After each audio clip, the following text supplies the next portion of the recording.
Habari Gani, greetings.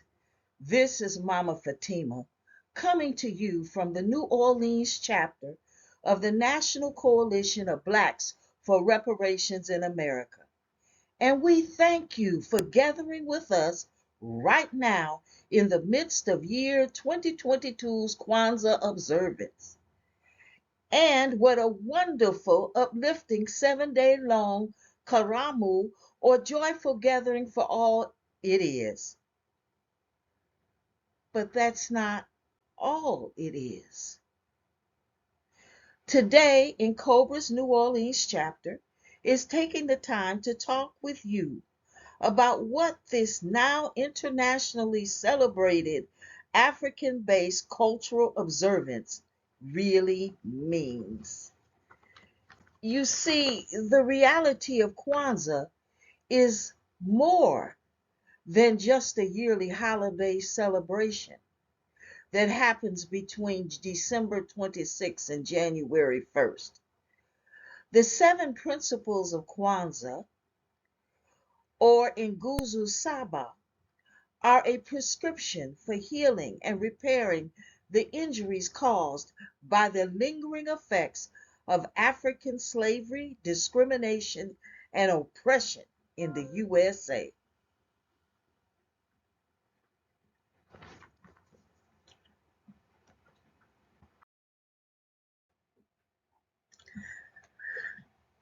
Now, the word Kwanzaa means first fruits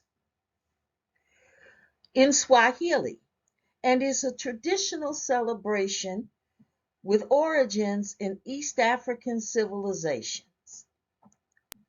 Well, okay, but how in the world did Kwanzaa come from East Africa all the way to the United States of America?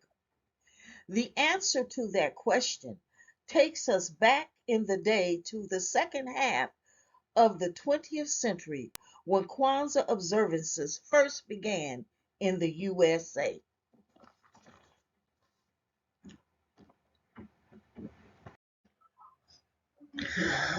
You see, at that time, many formerly enslaved Black people decided to reclaim their lost African heritage during the racial unrest that erupted during the 1960s.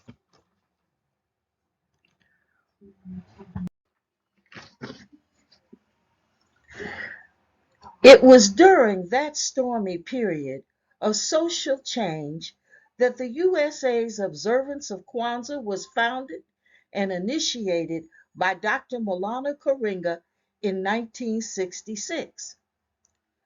So, that being said, let us fast forward to the present in year 2022 and take a look at Kwanzaa's 7 principles as a means of repair, healing, and restoration for the injured formerly enslaved peoples of African descent in the United States.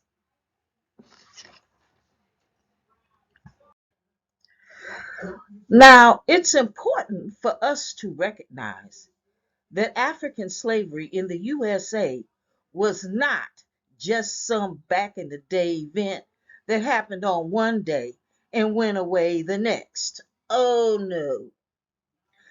The terrible impact of Black slavery in America still lingers as we speak.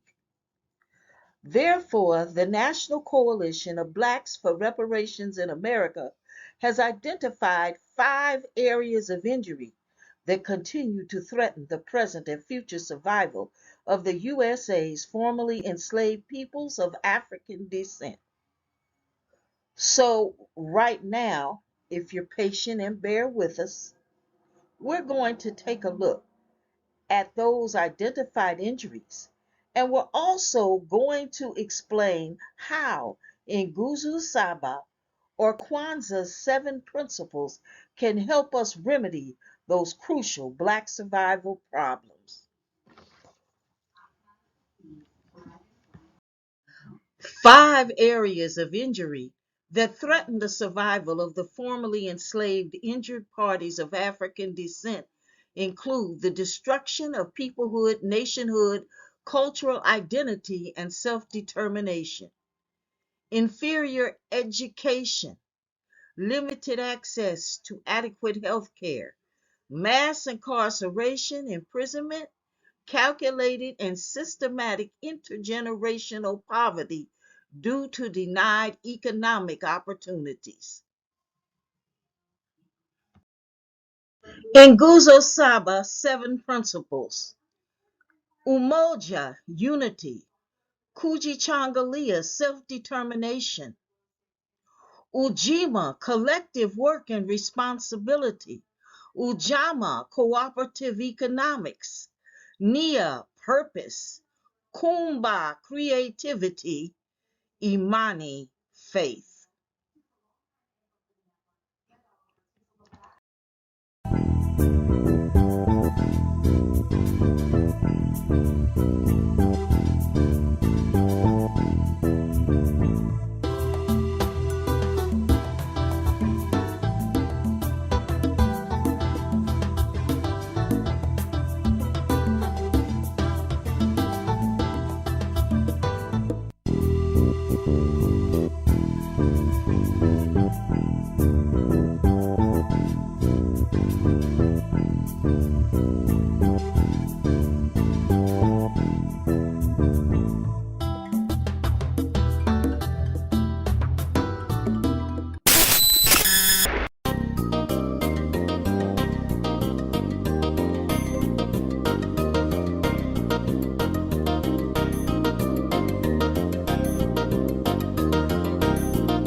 That America freed the slaves in 1863 through the Emancipation Proclamation of Abraham Lincoln, but gave the slaves no land, nothing in reality, and as a matter of fact, to get started on. At the same time, America was giving away millions of acres of land in the West and the Midwest, which meant that there was a willingness to give the white peasants from Europe an economic base.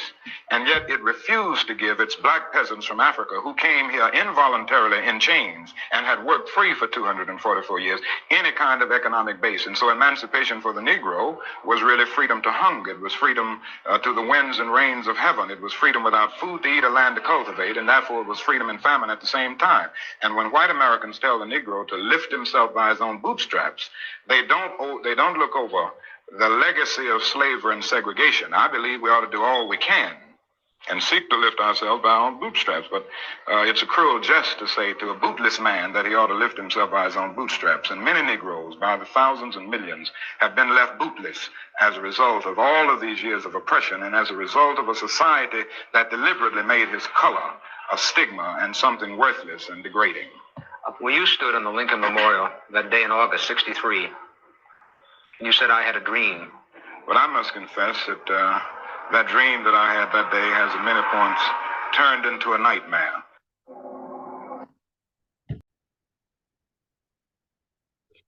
Greetings. My name is Kim Ford, and I am the co-chairperson of the New Orleans chapter of NCOBRA. And you just heard the voice of Dr. King, where he talks about the importance of America being held accountable for the atrocious harms that it has done to people that were enslaved into this country. And the time has come now for us to seek reparations for those harms that have been done to our community, to which we still suffer from. And we, the members of NCOBRA, believe that we are the ones who have to speak for our own reparations, because the nonprofits, the federal government, the elected officials, and those that have been able to survive, especially those that have been able to survive by stealing from the least of us, the grassroots community, the regular human being, those who signed up for war and came home with no resources. Those are the ones, people, Black, who have been harmed by the effects of slavery and segregation. It's time for us to commence and get to the business of being made whole. And here in the city of New Orleans, what a place that is so rich and wealthy from the services of our ancestors that we have got nothing in return. It's time for us to talk about what that looks like. So would you please join with me and let's talk and let's strategize for what we have to do to bring about our own reparations. Again, my name is Kim Ford. I am the female co-chair, and I look forward to talking with you and working with you because you have a vested interest in what needs to happen in our community. You have to be the one that's at the table because you can't expect that someone else is going to be able to tell you what is your just due. I look forward to talking with you soon. Peace.